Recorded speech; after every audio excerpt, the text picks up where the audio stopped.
அன்பின் பரலோக பிதாவே, உம்முடைய நாமத்தை துதிக்கும் முதல்களின் கனியாக சோத்திர பலியை நாங்கள் உமக்கு செலுத்தினோம். என்று ஆண்டவரே, இந்த எங்கள் மத்தியில் இருக்கிறவர்களும் சரி, உலகமெங்கும் சிதறி வாழுகின்ற இம்மினமாகிய எம் தமிழினம் 127 நாடுகளுக்கு மேலாக அன்று அகைபேசு ராஜா அரசாண்ட நாட்களிலே யூதர்கள் சிதறினது போல ஆண்டவரை இன்றும் சிதறி வாழுகின்ற இம்மினமாகிய எம் தமிழினம் ஒரு விசை தேவ சத்தத்தை கேட்கும் என்ற ஆண்டவரை ஒரு துணியோடு கூட ஆண்டவரை ஒவ்வொரு ஆண்டவரை ஞாயிறு ஆராதனைகளிலும் ஆண்டவரை உண்மை நாங்கள் உயர்த்தி வருகிறோம். ஆண்டவரை நீர் அதை பார்த்து கொண்டிருக்கிறேன். பார்க்கின்ற மக்கள், கேட்கின்ற மக்கள் ஒவ்வொருடைய வாழ்விலும் ஆண்டவரே ஒரு விடுதலையும் சமாதானமும் வரும் என்பதிலே எந்த சந்தேகமும் இல்லை. ஆண்டவரை உண்மை நாங்கள் துதிப்பது ஒன்றே எங்களுக்கு நீ கொடுத்ததான பெரிதான சிலாக்கியமாயிருக்கிறது. இன்றைய நாளிலே ஆண்டவரை அநேக விசுவாச வீரர்களை குறித்து நாங்கள் வேதத்திலே பார்க்கிறோம். விதமாக விசுவாசத்தினாலே இந்த பூமியிலே ஜெயித்தவர்கள் ஒருவரை நாங்கள் இன்றைய நாளிலே நாங்கள் பார்க்க போகிறோம். அவர் எப்படியாக இந்த உலகத்திலே ஜெயம் கொண்டார், எப்படி ஜெயித்தார், அவருடைய ஜெயத்தினாலே இன்றைக்கு இந்த பூமியிலே என்ன நடந்து கொண்டிருக்கிறது என்பதை நாங்கள் பார்க்க ஆண்டவரை கிருபை செய்யும்படியாக இயேசுவின் நாமத்தினாலே ஜெபிக்கிறேன் நல்ல பிதாவே, ஆமென். இன்றைய நாளிலே நான் பார்க்க போற ஒரு காரியம், ஆண்டவராகிய தேவன் வாழ்ந்த தேவனுக்குள்ளாக வாழ்ந்த அநேக பரிசுத்தவான்களை குறித்து இந்த வேதம் சொல்லுகிறது. அதை ஒரே ஆகமத்திலே அங்கே சொல்லப்பட்டிருக்கிறது. அந்த ஆகமத்திலே என்ன அவர்கள் சொல்லியிருக்கிறார்கள் என்பதை நாங்கள் பார்ப்போம். எபிரேயரின் புத்தகம் 11ஆம் அதிகாரத்தை சற்று நாங்கள் இன்றைய தியானத்திற்காய் திருப்பிக் கொள்வோம். இதிலே நாங்கள் என்னத்தை நாங்கள் கற்றுக்கொள்கிறோம், எதை அவர்கள் செய்தார்கள், எப்படி அவர்கள் ஜெயித்தார்கள், எப்படி அவருடைய வாழ்வு ஆசீர்வாதமாக மாறினது என்பதை இந்த 11ஆம் அதிகாரம் சொல்லுகிறது. அதை நாங்கள் வாசிப்போம். 11ஆம் அதிகாரம் 1வது வசனத்தை நாங்கள் வாசிக்கும் பொழுது இவ்விதமாக இந்த வேதம் சொல்லுகிறது. வாசிக்க கேட்போம். எபிரேயர் 11ஆம் அதிகாரம் 1வது வசனம்.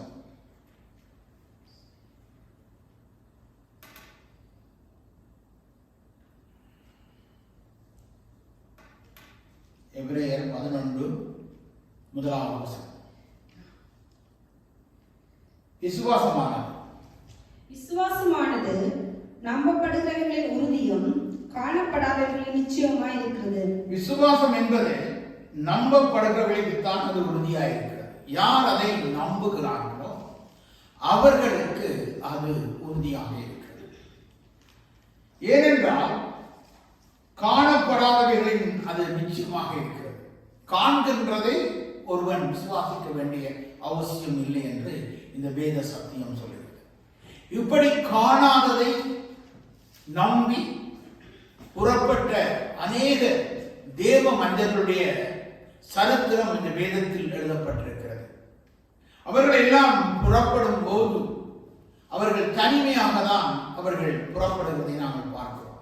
ஒவ்வொரு மனிதனையும் தேவன் சந்திக்கும் போது அந்த மனிதன் ஒரு தனி ஒருவனாக தான் சந்திக்கப்படுகின்றான். அவ்விதமாக சந்திக்கப்பட்ட மனிதர்களுடைய வரலாற்றை சொல்லுவது இந்த வேதாகமமாய் இருந்தாலும் இயேசு கிறிஸ்துவன் கூட யோர்தான் நதி அண்டை வரும்போது ஒரு தனி ஒருவராக தான் அவர் அந்த யோர்தான் நதியிலே வந்து யோவான் என்ற ஞானஸ்தானத்தின் மூலமாய் அவர் இந்த உலகத்திலே ஞானஸ்தானத்தை பெற்றுக் கொண்டார். எப்பொழுதுமே இந்த வேதம் காண்பிக்கின்ற ஒரு காரியம், ஆதி முதல் ஆதாமை படைத்த போது கூட அவன் தனிமையாக தான் முதல் படைக்கப்படுகிறான். அவ்விதமாகவே இந்த உலகத்திலே ஒரு மனிதனை தேவன் தேடுகிறார். அந்த ஒரு மனிதனை தேவன் அழைக்கின்றார். அந்த ஒரு மனிதனை கொண்டு தேவன் இந்த உலகத்திலே பலவிதமான காரியங்களை செய்ததை கூறுகின்ற ஒரு புத்தகம் தான் இந்த புத்தகமாய் காணப்படுகிறது. 2வது வசனத்தை நாங்கள் வாசிப்போம். அதனாலே முன்னோர்கள் நற்சாட்சி பெற்றார்கள். இந்த அழைக்கப்பட்டவர்கள் இந்த விசுவாசத்தினாலே அவர்கள் வாழ்ந்த வாழ்க்கையை வைத்து பார்க்கும் போது அவர்கள் திரளாக பலுகி பெருகி இந்த உலகத்திலே அவர்கள் நற்சாட்சி உள்ளவர்களாக வாழ்ந்தார்கள் என்று இந்த வேதம் சொல்லுகிறது. இன்றைக்கும் அன்பான தேவஜனமே, நாம் அழைக்கப்படும் போது ஒரு மனிதனாக தான் இந்த உலகத்திலே படைக்கப்படுகிறான் மனிதன். ஒருவனாக தான் தேவன் அழைக்கிறார். பவுலை சந்தித்த போது கூட அவர் தனி மனிதனாக தான் பவுலை சந்தித்தார். சந்தித்து பவுலை அழைத்த போது அவன் கைலாக கொடுக்க அந்த மனிதர்கள் இருந்தார் என்று சொல்லப்பட்டதே அல்லாமல் அங்கே யாரும் அவரோடு சேர்ந்து விடுதலையாக்கப்பட்டதாக வேதம் சொல்லவில்லை. அந்த மனிதனை ஒரு மனிதனிடத்திலே அனுப்புகிறார். அந்த மனிதன் மூலமாக தான் இன்றைக்கு இந்த வேதாகமத்திலே அநேக புத்தகங்கள் எழுதி வைக்கப்பட்டிருக்கு. அவ்விதமாக தான் இன்றைக்கு உங்களையும் என்னையும் தேவன் அழைக்கிறார். இந்த பூமியிலே ஒரு மனிதன் மூலமாக தான் இந்த உலகத்தை உருவாக்கி இந்த உலகத்திலே இவ்வளவு திரளான ஜனங்களை இந்த உலகத்திலே தேவன் உருவாக்கினார். ஆனால் உருவாக்கின போது அவனுக்கு தெரியாது இவ்வளவு திரளான ஜனங்களை என் மூலமாக தேவன் இந்த உலகத்திலே கொண்டு வரப்போகிறார் அவனுக்கு புரியாது. ஆனாலும் தேவன் அழைத்தவர் உண்மையுள்ளவராக இருந்தார். அன்றைக்கு ஆதாமை பார்த்து தேவன் சொன்னார், நீ தனிமையாக இருப்பது நல்லதல்ல என்று ஏற்ற துணையை ஆண்டவராக தேவன் கொடுத்தார். அந்த ஏற்ற துணை மூலமாக இந்த உலகத்திலே பெரிய ஒரு சந்ததியை தேவன் உருவாக்கினார். இதை நாங்கள் வேதத்திலே வாசிக்கலாம். ஆபிரகாமை அழைத்த போது ஆபிரகாமை தான் தேவன் அழைத்தார். ஆனால் ஆபிரகாமோடு கூட சாராளும் அங்கே வருகிறவாய் காணப்பட்டார். அவர் மூலமாக ஒரு சந்ததியை தேவன் உருவாக்கினார். அந்த சந்ததி தான் இந்த உலகத்திலே பறந்து கிடக்கின்றது. தேவனால் பிறந்தது எல்லாம் இந்த உலகத்தை ஜெயிக்கும். அதனாலே இதை காணப்படுகிற விசுவாசத்தினாலே, விசுவாசத்தினாலே நாம் உலகங்கள் தேவனுடைய வார்த்தையினால் உண்டாக்கப்பட்டதென்றும் இவ்விதமாய் காணப்படுகிறவைகள் தோன்றப்படுவதைகளால் உண்டாகவில்லை என்றும் அறிந்திருக்கிறோம். இது மனிதனால் உண்டாக்கப்பட்டது இல்லை என்பதை எல்லாருக்கும் தெரிந்து, மனிதனால் இந்த உலகத்தை உண்டு பண்ண முடியும். அவனால் இந்த உலகத்திலே இருக்கிற பொருள்களை வேண்டுமென்றால் உண்டு பண்ண முடியுமே தவிர அந்த மனிதனால் ஒரு மனிதனை கூட உண்டு பண்ண முடியாது. அதை செய்தவர் தேவன் என்பதை நாம் விசுவாசிக்கிறோம். அதான் காணப்படாதவைகளை நாம் விசுவாசிக்கிறதுனாலே இன்னைக்கு பூமியில இவ்விதமான காரியங்களை தேவன் செய்து கொண்டிருக்கிறார். இதிலே 3 விதமான மனித கூட்டங்களை இந்த உலகத்திலே நீங்கள் காணலாம். இது விசுவாசத்தினாலே வந்த இந்த கூட்டத்தை நாம் பார்க்கிறோம். ஆனால் இந்த உலகத்திலே மனிதன் படைக்கப்பட்ட போது அந்த மனிதனுடைய வாழ்க்கையிலே திரும்ப ஆதாம் ஏவாளுக்கு 2 பிள்ளைகள் இருந்தார்கள். அதை நாங்கள் பல தடவைகள் நாங்கள் வேதத்திலே வாசித்திருக்கிறோம், சொல்லி இருக்கிறோம். ஆனால் ஒரு பிள்ளையால் மரணத்தை சந்திக்கிறார். அந்த மனிதனை கூட தேவன் அழித்து விடவில்லை. அவனையும் அவர் என்ன செய்கிறார்? மன்னித்து அனுப்புகிறதை நாங்கள் பார்க்கிறோம். அதற்கு பின்பு ஆதாம் ஏவாளுக்கு பிறந்த சேத்தின் மூலமாக ஒரு தேவ சந்ததியை தேவன் உண்டாக்கினார். இதிலிருந்து வந்ததுதான் ஆதாம் என்ற வேதத்திலே வாசிக்கிறோம். விதமாக தேவன் ஒரு மனிதனை தேவன் தேடுகிறார். ஒரு மனிதன், அதான் வேதம் சொல்லுகிறது, ஒருவன் அந்த வீட்டிலே ரட்சிக்கப்பட்டார் அந்த குடும்பமே விடுதலையாக்கப்பட்டு காக்கப்படும் என்று வேதம் சொல்கிறது. அதே போலவே ஆண்டவராக இயேசு கிறிஸ்துவும் கூட ஒரே மனிதனாக, அதை நாங்கள் பார்ப்போம். ஒரு வசனத்தை இதற்கு ஆதாரமாக இந்த வசனத்தை பார்ப்போம். நாங்கள் அப்போ ரோமர் புத்தகத்திலே நாங்கள் பார்ப்போம். 8ஆம் அதிகாரத்திலே ஒரு வசனத்தை நாங்கள் பார்ப்போம். பல தடவைகள் நாங்கள் பார்த்த வசனமாக இருந்தாலும் இதிலே நாங்கள் முக்கியமான ஒரு காரியத்தை இதிலே நாங்கள் கண்டுகொள்ளக்கூடியதாக இருக்கும். வாசிப்போம். 8ஆம் அதிகாரத்திலே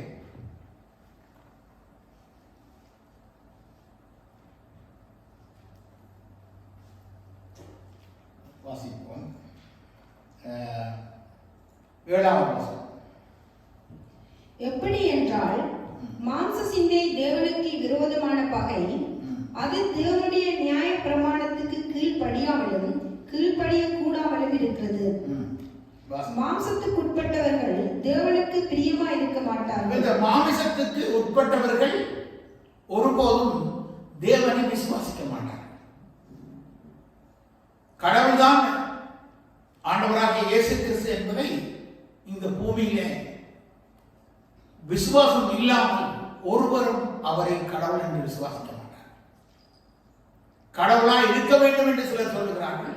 ஆனால் பேதுருவுக்கு ஆண்டவர் வெளிப்படுத்தும் பொழுது இவர்தான் தேவனுடைய குமாரன் என்று பிதாவாகிய தேவன் வெளிப்படுத்தினார் என்று நாம் வேதத்திலே வாசிக்கிறோம்.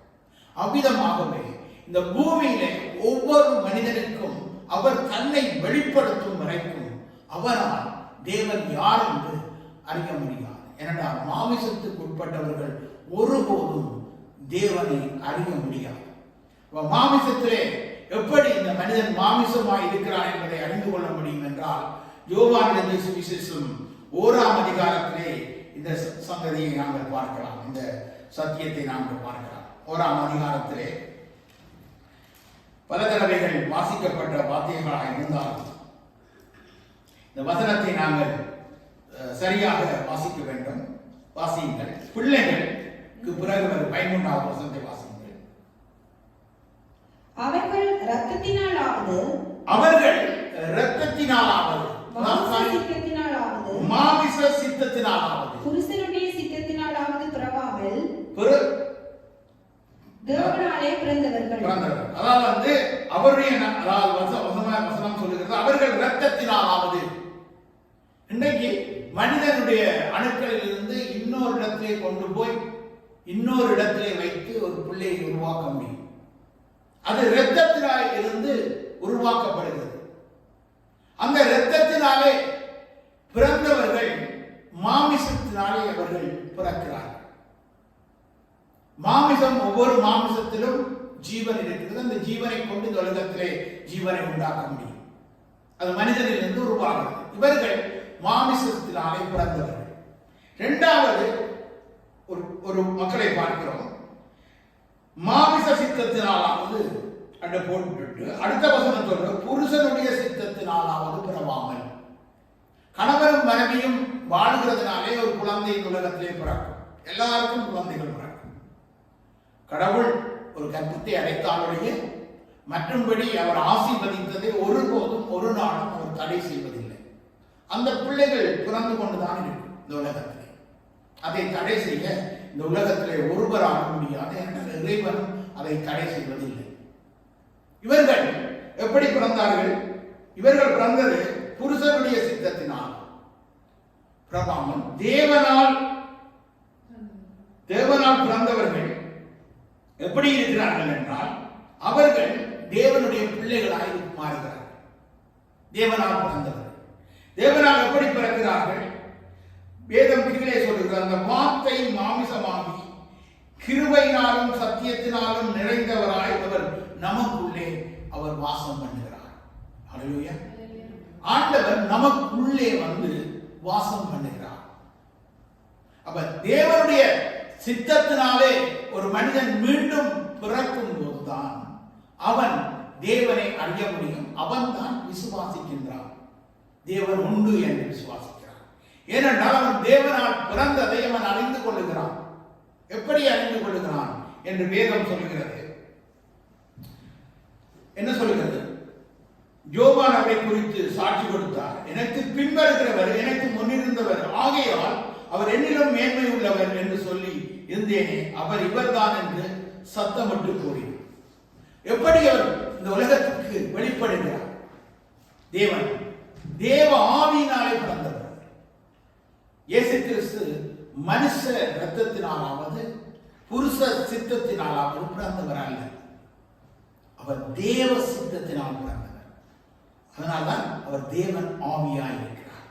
அல்லேலூயா. ஆனால் நான் அன்பானதை சொன்னேன். இப்ப தேவனுடைய சித்தத்தினாலே பிறந்த ஒரு மனிதன் இந்த உலகத்திலே ஆண்டவரை விசுவாசிக்கிறவனாக இருக்கிறான். அந்த விசுவாச வீரர்கள் தான் இந்த உலகத்திலே இந்த பட்டியலிடப்பட்ட இந்த எபிரேயர் புத்தகத்திலே காணப்படுகின்றதாய் காணப்படுகிறது. அப்ப நாம் தேவனால் பிறந்தால் உலகத்தை ஜெயிக்க முடியும். உலகத்தை ஜெயிப்பது என்பது மரணத்தை ஜெயிப்பது. வேறு ஒன்றும் அங்கே வேதம் சொல்லவில்லை. உலகத்தை ஜெயிக்கிறான் ஒரு மனிதன் என்றால் அவன் மரணத்தை ஜெயிக்கின்றான். இதான் வேதம் சொல்லுகிறது. ஏனென்றால் இயேசு கிறிஸ்து மரணத்தை ஜெயித்தார். அவர் தேவனால் பிறந்தபடியால் அவர் இந்த உலகத்திலே மரணத்தை ஜெயித்தார் என்று நாங்கள் இப்பொழுது அப்போஸ்தலர் நடவடிக்கையிலே வாசித்ததை கேட்டோம். அதிலே சொல்லப்பட்ட இன்னொரு அந்த இடத்துக்கு போவோம். ரோமரின் புத்தகத்துக்கு திரும்பமாக 8ஆம் அதிகாரத்திலே கீழ்ப்பகுதி அந்த 8ஆம் வசனம் நினைக்கிறேன். ஓகே. மாம்சத்துக்கு உட்பட்டவர்கள் தேவனுக்கு பிரியமாய் இந்த மாமிசத்துக்கு உட்பட்டவர்கள், மாமிசத்திலே பிறந்த மனிதர்கள் ஒருபோதும் தேவனுக்கு பிரியமாய் இருக்க மாட்டார்கள். அவர்கள் மாமிச சிந்தை உள்ளவர்களாக தான் இந்த பூமியிலே வாழ்கிறார்கள். அவர்கள் தேவனால் பிறக்க வேண்டும். தேவனால் பிறந்தால் ஒழிய ஒரு மனிதனும் தேவனை அறிய முடியும். இதான் இன்றைக்கு இந்த பூமியில மாமிசத்திலே பிறந்தவர்களெல்லாம் மாமிசத்துக்குரியவர்களை தேடிக்கொண்டிருக்கிறார்கள். ஆவியிலே பிறந்த தேவனால் பிறந்தவன் தேவனை தேடிக்கொண்டிருக்கிறான். அல்லேலூயா. எல்லோரும் ரட்சிக்கப்பட வேண்டும் என்பது, எல்லோரும் மீண்டும் பிறக்க வேண்டும் என்பது தேவனுடைய சித்தம். ஆனால் யார் அதை விசுவாசித்து அதை ஏற்றுக்கொள்கிறார்களோ அவர்கள் தான் மீண்டும் பிறக்க முடியும். அல்லேலூயா. இல்லையென்றால் அவர்கள் மாம்சத்துக்கு உட்பட்டவர்களாக தான் இருப்பார்கள் என்று வேதம் சொல்கிறது. அதுக்குதான் இங்கே வேதம் சொல்கிறது 9ஆவது வசனம், தேவனுடைய ஆவி உங்களில் வாசமாய் இருந்தால், தேவனுடைய ஆவி, அதாவது தேவனால் பிறந்தவன் எப்படி இருப்பான் என்று வேதம் சொல்கிறது. சொல்லுங்கள். நீங்கள் மாம்சத்துக்கு உட்பட்டவர்களாய் இராமல், மாமிசத்துக்கு உரியவர்களாக நீங்கள் இருக்காமல், மாமிசத்துக்கு உட்பட்டவர்களாக இருக்காமல் ஆவிக்குட்பட்டவர்களாய் இருப்பீர்கள். ஆவிக்கு தேவனால் பிறந்தவர்கள் எப்படி தேவ திட்டங்களை செய்கிறார்களோ, தேவனுடைய காரியங்களை விசுவாசித்து தேவனோடு கூட வாழ வேண்டும் என்று அவர்கள் நினைக்கிறார்களோ, அவ்விதமாகவே அவர்கள் வாழுகிறார்கள். என்றால் தேவனுக்கு ஆள் பிறந்தவர்கள் அவர்கள். இரத்தத்தினால் பிறந்தவர்கள் அல்ல, மாமிச சித்தத்தினால் பிறந்தவர்களும் அல்ல, தேவனால் பிறந்தவர்கள், தேவ ஆளுநர்களாயிருக்கிறார்கள். அதனால்தான் இன்றைக்கு தேவனை தேடுகிறவன் உண்டோ என்று பார்க்க தேவன் பூலோகத்தை நோக்கி பார்க்கிறார். ஏனென்றால் அவர்கள் இயேசு கிறிஸ்துவை ஏற்றுக்கொள்ளாதவர்கள். இயேசு கிறிஸ்துவை ஏற்றுக்கொள்வது என்பது ஏதோ வாயினால் சொல்வதோ இல்லை என்றால் அவரை போய் கும்பிடுவதோ அல்ல. தேவனால் பிறந்த ஒரு மனிதன், தேவனால் பிறந்த மனிதன் உலகத்தை ஜெயிக்கின்ற ஒரு மனிதன். அந்த உலகத்தை ஜெயிக்கிறவன் என்ன செய்வான் என்றால் அவன் தேவனையும் தேவனுடைய ராஜ்யத்தையும் தேடுகிறவனாயிருப்பான். உலக ராஜ்யத்தை தேடுகிறவனாக அவன் இருக்க மாட்டான். அவன் தேவனை தேடுகிறவனாயிருப்பான், தேவ ராஜ்யத்தை தேடுகிறவனாயிருப்பான், தேவனோடு கூட வாழுகிறவனாயிருப்பான். அப்படிப்பட்டவன் தான் இந்த உலகத்தை ஜெயிக்கக்கூடியவனாக இருப்பான் என்று இந்த வேதம் சொல்லுகிறது. அப்படியே அதுக்கு பிறகு என்ன சொல்கிறார்? கிறிஸ்துவின் ஆவி இல்லாதவன் அவருடையவன் அல்ல. கிறிஸ்துவனுடைய ஆவி, அதாவது தேவனால் பிறவாத எவனும் அவரோடு அல்ல. எல்லாரும் இறைவனால் உண்டாக்கப்பட்டவர்கள். அவர்கள் மாமிச இரத்தத்தினால் பிறந்தவர்கள், மாமிச கணவன் மனைவியுடைய சித்தத்தினால் பிறந்தவர்களே அல்லாமல் தேவனால் பிறந்தவர்கள் அல்ல. தேவனால் பிறந்தவர்கள் தேவனை தேடிக்கொண்டு வருவார்கள். அவர் தான் அப்பா என்பதை அவர்களுக்கு உள்ளம் சொல்லும். பேதுருவுக்கு தேவன் அதை வெளிப்படுத்தினார். நீதான் தேவனுடைய குமாரன் என்று சொன்ன பொழுது எல்லோரும் போய்விட மனதாய் இருந்த போது அவர்கள் சொன்னார்கள், இல்லை ஆண்டவரே, நாம் உம்மை பின்பற்றி வருகிறோம். இப்ப தேவனால் மனிதன் பிறக்க வேண்டும். இது பிறந்தால் ஒழிய ஒருவரும் ஒருபோதும் தேவனுடைய சித்தத்தை செய்ய முடியாது.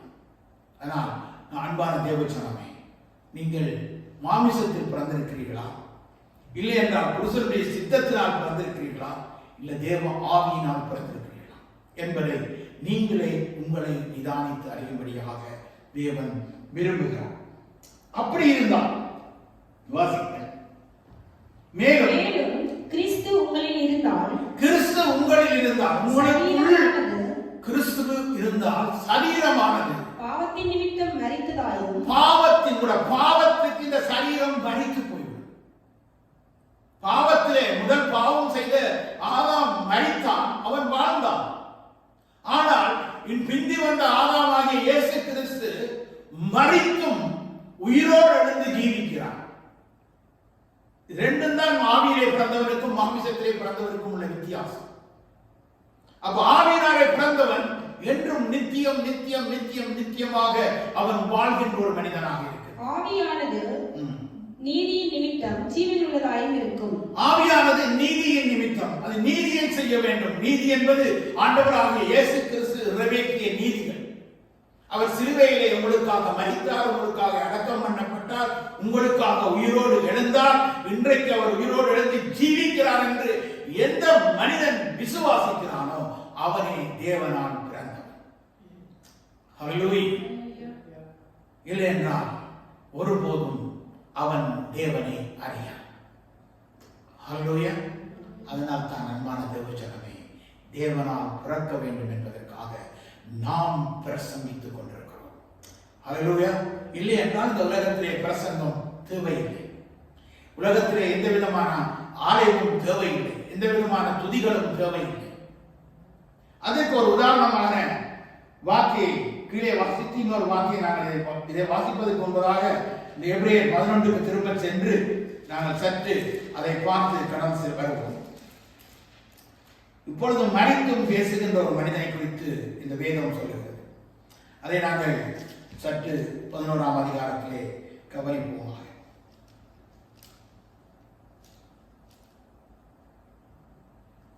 11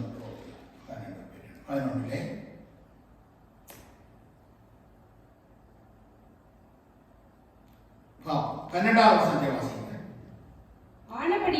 ஆனபடியாலே சரீரம் செத்ததென்று எண்ணத்தகும் ஒருவனாலே வானத்தில் உள்ள பெருக்கான நட்சத்திரங்களைப் போலவும் கடற்கரையில் உள்ள எண்ணிறைந்த மணலைப் போலவும் மிகவும் ஜனங்கள் பிறந்தார்கள். மிகுந்த ஜனங்கள். ஆபிரகாம் அதாவது இந்த உலகத்திலே கற்பம் சேர்க்கப்பட்டு அவனால் இந்த உலகத்திலே எந்த உயிரையும் கொடுக்க முடியாது. அவன் சரீரத்தில் இருந்து இல்லை சாராளுடைய மேலே சொல்லப்பட்டிருக்கிறது, விசுவாசத்தினாலே சாராளும் வாக்குத்தத்தம் பண்ணினவர் உண்மை உள்ளவர் என்று நீ கற்பத்தும் பெறனடைந்து வயது சென்றவர்களாய் இருந்தும் பிள்ளையை பெற்றான். ஹல்லேலூயா. அப்ப தேவனால் பிறப்பது இந்த உலக மனித மாமிச சித்தத்தினால் பிறந்தவர் அல்ல. ஆனால் அங்கே தேவன் ஈசாக்கை இந்த உலகமே அவர்களுக்கு உலகத்தின் வரலாற்றின்படி சுற்றி வளைத்து பார்க்கும் போது இந்த உலகத்திலே ஒரு பிள்ளையும் அவர்களுக்கு பிறப்பதற்கான எந்த வாய்ப்பும் மற்றொரு நிலையிலே தேவன் ஒரு பிள்ளையை கொடுத்து அதை இந்த உலகத்தின் மனத்தனியான ஜனங்களாக பெருக்க முடியுமே. ஆனால் இன்றைக்கு உங்கள் ஒரு மனிதனை கொண்டு இந்த உலகத்திலே எத்தனை கோடி மக்களை உண்டாக்க வர முடியும். ஹல்லேலூயா. ஏனென்றால் தேவனால் பிறந்தவர் இந்த உலகத்தை ஜெயிக்கணும்.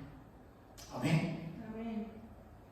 ஏனென்றால் அப்படியே நீங்க வாசித்துக் கொண்டு வந்தீர்கள், இவர்கள் எல்லோரும் வாக்குத்தத்தம் பண்ணப்பட்டவைகளை அடையாமல் தூரத்திலே அவைகளை கண்டு நம்பி அணைத்துக் கொண்டு பூமியின் மேல் தாங்கள் அந்நியரும் பரதேசிகளும் என்று அறிக்கையிட்டு விசுவாசத்துடையவர்கள் மரித்து போய்விட்டார். அல்லேலூயா. ஆனால் நாம் யார் என்பதை முதலாக அறிந்து கொள்ள வேண்டும். முதலாவது பார்ப்போம். இங்கே நாம் கடைசி வசனத்துக்கு வருவோம். நிறைய காரியங்கள் இருக்கிறது. நாங்கள் இந்த நாள் செய்தியில் அடுத்த வாரம் இதை குறித்து தேவன் பேச சொன்னால் பேசுவோம். இது விசுவாசத்தின் காரியங்களை இதை சொல்லிக்கொண்டே வருகிறது. அப்படியே ஒன்றாக வேதம் அப்படியே சொல்லிக்கொண்டு வருவதை நீங்கள் வாசிக்கலாம். வீடுகளிலே எபிரேயர் 11ஆம் அதிகாரத்தை வாசித்து பாருங்கள். இவர்கள் எல்லாம் என்ன செய்தார்கள்? பாவம் 35ஆம் வசனத்திலிருந்து இந்த 5 வசனத்தை வாசித்து முடித்துக் கொள்வோம். வாசியுங்கள். ஸ்திரீகள் சாக கொடுத்த தங்களுடையவர்களை உயிரோடு எழுந்திருக்க பெற்றார்கள். வேறு சிலர் மேன்மையான உயிர்த்தெழுதலை அடையும் படிக்கு விடுதலை பெற சம்மதியாமல் பாதிக்கப்பட்டார்கள். அநேக ஸ்திரீகளுடைய பிள்ளைகள் உயிரோடு அவர்கள் மீண்டும் ஆண்டவராகிய இயேசு கிறிஸ்துவின் மூலமாக அவர்கள் உயிர் பெற்றிருந்தார். பழைய ஏற்பாட்டிலே உலகத்திலே தேவன் எத்தனையோ பேரை உயிரோடு எழுப்பி இருக்கிறார். சில ஸ்திரீகளுடைய பிள்ளைகள் மீண்டும் உயிரோடு எழுந்ததை நாங்கள் பார்க்கிறோம். எலியா தீர்க்கதரிசி மூலமாக, பல தேவ மனிதர்கள் மூலமாக மரித்தவர்கள் உயிரோடு எழுந்தார்கள். அதேதான் ஆண்டவராகிய இயேசு கிறிஸ்து இந்த பூமியில் இருந்த போது மாமிசத்தில் மரித்தவர்களை கூட அவர் உயிரோடு எழுப்பினார். ஏனென்றால் அவருடைய ஆவி இந்த உலகத்திலே மரித்தவரையும் உயிர்ப்பிக்க வல்லமை உள்ளதாயிருந்தது. இன்றைக்கும் அதே அற்புதத்தை செய்ய தேவன் வல்லமையுள்ளவராக இருக்கிறார். வாசிங்கள். வேறு சிலர் நிந்தைகளையும் அடிகளையும் கட்டுகளையும் காவலையும் அனுபவித்தார்கள். கல்லறியுண்டார்கள், வாளால் அறுப்புண்டார்கள், பரீட்சை பார்க்கப்பட்டார்கள், பட்டயத்தினால் வெட்டப்பட்டு மரித்தார்கள், செம்மறியாட்டு தோள்களையும் வெள்ளாட்டு தோள்களையும் போர்த்து கொண்டு திரிந்து குறைவையும் உபத்திரவத்தையும் துன்பத்தையும் அனுபவித்தார்கள். இது இந்த உலகத்திலே அநேக பழைய ஏற்பாட்டில் வாழ்ந்த தீர்க்கதரிசிகளும் சரி, ஜனங்களும் சரி, இப்படிப்பட்ட துன்பங்களையும் வேதனைகளையும் அவர்கள் அனுபவித்தார்கள். ஆனால் இயேசுவின் மரணத்துக்கு பின்பதாகவும் தேவனுடைய மனிதர்கள் அவ்விதமான பாடுகள், கல்லறில் உண்டார்கள், அங்கே வாழால் அறுப்புண்டார்கள், அங்கே மரணத்தை சந்தித்தார்கள். ஆனால் நாமோ இப்பொழுது வாழுகின்ற நாமோ வேதம் சொல்கிறது, உலகம் வாசிங்க, உலகம் அவர்களுக்கு பாத்திரமாய் இருக்கவில்லை. அவர்கள் வனாந்தரங்களிலேயும் மலைகளிலேயும் குகைகளிலேயும் பூமியின் வெடிப்புகளிலேயும் சிதறுண்டு அலைந்தார்கள். இவர்கள் இப்படியாக இந்த தேவ மனிதர்கள் அலைந்து திரிந்தார்கள். ஆனால் அவர்கள் விசுவாச வீரர்கள். ஆனால் இன்றைக்கு கிறிஸ்து மரித்ததுக்கு பின்பதான் வாழுகின்ற சந்ததியாகிய நாம் எப்படி இருப்போம் என்று வேதம் சொல்கிறது. வாசியுங்கள். இவர்கள் எல்லாரும் விசுவாசத்தினாலே சாட்சி பெற்றும் வாக்குத்தத்தம் பண்ணப்பட்டதை அடையாமல் போனார்கள். அவர்கள் நம்மை அல்லாமல் பூரணமாகாதபடிக்கு விசேஷித்த நன்மையானது ஒன்றை தேவன் நமக்கென்று முன்னதாக நியமித்திருந்தார். அப்ப இவர்களுக்கு எல்லாருக்கும் முடிந்ததன் பின்பதாக முன்னுக்கு ஒருவரை நியமித்திருந்தார். அவர்தான் இயேசு கிறிஸ்து. அல்லேலூயா. அந்த இயேசு கிறிஸ்து எங்களுக்கு தன்னுடைய ஜீவனை கொடுத்து, அவருடைய ஜீவனை எங்களுக்கு பலியாய் கொடுத்து, எங்களை அவர் உயிரோடு எப்படி வைத்திருக்கிறார் என்பதை பார்ப்போம். திரும்ப அந்த ரோமருக்கு வருவோம். ரோமனை பார்த்து முடித்துக் கொள்ள போகிறோம். இந்த நாளிலே இந்த செய்தியை கேட்கிற நீங்கள் மாமிசத்தில் இருக்கிறீர்களா, ஆவியில் இருக்கிறீர்களா, இல்லை என்றால் மனுஷ சித்தத்தினால் வாழ்கிறீர்களா, இந்த தேவ சித்தத்தினால் வாழ்கிறீர்களா என்பதை நீங்களே ஆராய்ந்து அறிந்து கொள்ளுங்கள். ரோமருக்கு நாங்கள் வருகிறோம். வாசிங்க. அன்றியும் 11:8-11 அன்றியும் இயேசுவை மரித்தோரிலிருந்து எழுப்பினவருடைய ஆவி அன்றியும் இன்றைக்கு வாழுகின்ற நம்மை அன்றியும் இந்த நற்சாட்சி பெற்றவர்கள் அவர்கள் மரித்தார்களை காண முடியாமல் வாக்குத்தத்தம் பண்ணப்பட்டதை பெற்றுக்கொள்ளாமலே போய்விட்டார்கள். இன்றைக்கு வாழுகின்ற நாம் அந்த வாக்குத்தத்தம் பண்ணப்பட்டதை பெற்றுக்கொள்ளும்படியாய் வாழ்கின்றவர்கள். அவர்கள் என்ன பிடிப்பட்டவர்களாயிருக்கிறார்கள்? மரித்தோரிலிருந்து எழுப்பினவருடைய ஆவி உங்களில் வாசமாய் இருந்தால், கிறிஸ்துவை மரித்தோரிலிருந்து எழுப்பினவர் உங்களில் வாசமாய் இருக்கிற தம்முடைய ஆவியினாலே சாவுக்கு ஏதுவான உங்கள் சரீரங்களையும் உயிர்ப்பிப்பார். அப்ப வடிவா புரிந்து கொள்ளுங்க. கர்த்தருடைய ஆவியானவர் எனக்குள் இருந்தால், இல்ல உங்களுக்குள் இருந்தால், நீங்கள் ஆவியிலே பிறந்திருந்தால், உங்களுடைய வாழ்க்கையிலே நீங்கள் உடைய சரீரத்தை, உங்களிடம் சொல்லப்பட்டது கவனமாய் கவனிக்க வேண்டும், உங்கள் சரீரங்களை அவர் உயிர்ப்பிக்க வல்லவராக இருக்கிறார். அல்லேலூயா. ஏனென்றால் ஆண்டவராகிய இயேசுவுடைய ஆவி உங்களில் இருந்தால், ஏமா ஒருபோதும் நீங்கள் மறந்து விட வேண்டாம். இன்னைக்கு அநேகர் யோசிக்கிறோம், என்ன அவர்கள் ரட்சிக்கப்படவில்லை, இவர்கள் ரட்சிக்கப்படவில்லை, இவர்கள் ஆண்டவரை தேடவில்லை, அவர் ஆண்டவரை தேடவில்லை என்று. அவர்கள் தேவனால் பிறக்கவில்லை. அல்லேலூயா. தேவனால் அவர்கள் பிறக்க வேண்டும் என்றால் இந்த சுவிசேஷத்தை அவர்கள் அறிய வேண்டும். இந்த சுவிசேஷம் தான் அவருடைய வாழ்வை மாற்றக்கூடியது. இந்த வார்த்தையானது அங்கே அவருடைய வாழ்க்கைக்குள்ளே செல்லும் போது அவருடைய மாமிசமானது ஜீவனாய் மாறுகிறது என்றால் வார்த்தை தான் இயேசு. அல்லேலூயா. இயேசு என்றவரை மெய்யான கடவுள் என்று உள்ளத்திலே விசுவாசித்து என் பாவங்களை மன்னிக்க கூடியவர் என்று உன் உள்ளத்திலே நீ விசுவாசித்தால், 10ஆம் அதிகாரத்தில் இருக்கிறது. பல தடவை நான் சொல்லியிருக்கிறேன். நாவினால் அறிக்கை செய்து இதயத்திலே நீ விசுவாசித்தால் நீ மறுபடியும் பிறக்கிறாய். உன்னுடைய வாழ்வு மறு சீரமைக்கப்படுகிறது. நீ இந்த உலகத்திலே நித்தியம் நித்தியம் நித்தியமாய் வாழுகின்ற ஒரு வாழ்க்கையை தேவன் தர வல்லவராய். அல்லேலூயா. ஆமென். நன்றி. நாங்கள் ஜெபம் பண்ணுவோம். உலகம் பார்த்து கொண்டிருக்க தேவ ஜனமே, நீ மாம்ச சித்தத்தினாலா, இல்லை என்றால் இரத்தத்தினாலா, இல்லை தேவனால் நீ பிறந்திருக்கிறாயா? தேவனால் நீ பிறக்காமட்டால் இன்றைக்கு உன் வாழ்க்கையை ஒப்புக்கொடு. உன்னுடைய வாழ்க்கையை தேவனுக்கு உங்களாய் ஒப்புக் கொடுக்கும் போது உமக்குள்ளே இயேசு வருகிறார். இயேசு வந்து உன் வாழ்வை வளமுள்ளதாய் மாற்றுகிறார். அவரையும் அவருடைய ராஜ்யத்தை நீ தேடும்போது இந்த பூமியில் இருக்கிற எல்லாம் உனக்கு இலவசமாய் கொடுக்கப்படும். ஹல்லேலூயா. நன்றி ஆண்டவரே, இந்த நாளுக்காக நன்றி சொல்லுகிறேன். இந்த நாளிலும் உங்களுடைய கிருபையும் தயவும் இரக்கமும் எங்கள் மேல் இருந்ததற்காக உனக்கு நன்றி சொல்லுகிறோம். நீ ஒருவராய் பெரிய அதிசயம் செய்கிறவர், ஆலோசனை கர்த்தர், சமாதானத்தின் பிரபு, சர்வ வல்லமுள்ள தேவன் ஆண்டவரே. ஒருவனைத்தான் தெரிந்து கொண்டேன் ஆண்டவரே. ஒருவரை கொண்டுதான் இந்த உலகத்தையே உண்டாக்கினேன். ஒருவரை கொண்டுதான் இந்த உலகத்தையே படைத்தேன். அவருடைய நாமம் இயேசு.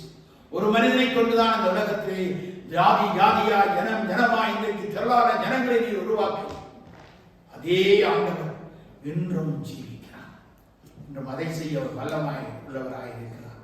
காத்திருக்க வேண்டும். ஆண்டவர் நிச்சயமாய் தன்னுடைய ராஜ்யத்தை அவர் இந்த பூமியிலே ஸ்தாபிப்பார். அவருடைய ராஜ்யம் இந்த பூமியிலே வரும். அவருடைய ராஜ்யத்திலே நாங்கள் எல்லோரும் மகிழ்ச்சியாய் ஆனந்தமாய் களிகொண்டு மகிழ்வோம். அதற்கான நாட்களுக்காய் காத்திருக்கிறோம். தேவன் இதை செய்ய வல்லமுள்ளவராக இருக்கிறார். காணாதவைகளை நாங்கள் பார்க்கிறோம். அன்று ஆபிரகாம் பார்த்தது போலதான், ஒன்றுமே இல்லாத ஒரு சூழ்நிலையிலே அந்த ஆபிரகாம் என்னத்தை பார்த்தான்? அங்கே ஆண்டவரை நோக்கி பார்த்தான். வானத்து நட்சத்திரங்களை நோக்கி பார்த்தான். இந்த உலகத்தை நோக்கி பார்த்தான். ஒன்றுமில்லை. தானும் மனைவியும் தனியாய் நின்றான். ஆனால் மனதனையான ஜனங்களை இந்த உலகத்திலே படைப்பதற்கு ஆண்டவர் ஆபிரகாமை தெரிந்து கொண்டு ஈசாக்கு என்ற மனிதனை கொடுத்தார். அவ்விதமாகவே ஆண்டவராக இயேசுவை இந்த உலகம் முழுவதும் அவரை ஆராதிக்கும்படியாகவே அவரை தெரிந்து கொண்டு உங்களுக்காகவும் எனக்காகவும் சிலுவையிலே அவரை ஒப்புக் கொடுத்திருக்கிறார். அதோடு கூட எல்லாவற்றையும் எங்களுக்கு அவர் அருளாதிருப்பது எப்படி என்று வேதம் சொல்கிறபடியா நீங்கள் அவரை தேடினால் நிச்சயமாய் அவர் உங்களையும் தன்னுடைய ஆவியினாலே உயிர்ப்பிப்பார். இயேசுவின் நாமத்தில் பிதாவே, ஆமென். சொல்லுவோம், என் ஆத்துமாவே கர்த்தரை ஸ்தோத்திரி, என் முழு உள்ளமே அவருடைய பரிசுத்த நாமத்தை ஸ்தோத்திரி. என் ஆத்துமாவே கர்த்தரையை ஸ்தோத்திரி, அவர் செய்த சகல உபகாரங்களையும் நன்மைகளையும் மறவாதே. என் அக்கிரமங்களை எல்லாம் அவர் மன்னித்தார். உங்கள் நோய்களை எல்லாம் அவர் குணமாக்கினார். எங்களை அழிவுக்கு விலக்கி மீட்டார். கிருபையினாலும் இரக்கத்தினாலும் உங்களை முடிசூட்டினார். நன்மையினால் என் வாயை அவர் திருப்தி ஆக்கினார். கழுகுக்கு சமமாய் என்னுடைய வயதை வாழவையாய் மாற்றுகிறார். ஒடுக்கப்பட்டிருக்கிற யாவருக்கும் அவர் நீதியையும் நியாயத்தையும் செய்கிறார் என்பதே ஆமென். அந்த பிதாவுடைய அன்பு, தேவகுமாருடைய கிருபை, பரிசுத்த ஆவியானுடைய ஐக்கியமும் அன்யோன்யமும் அன்பும் எங்கள் அனைவரோடும் இருப்பதாக. ஆமென், ஆமென், ஆமென். கரங்களை கொடுத்து மகிழ்ச்சியோடு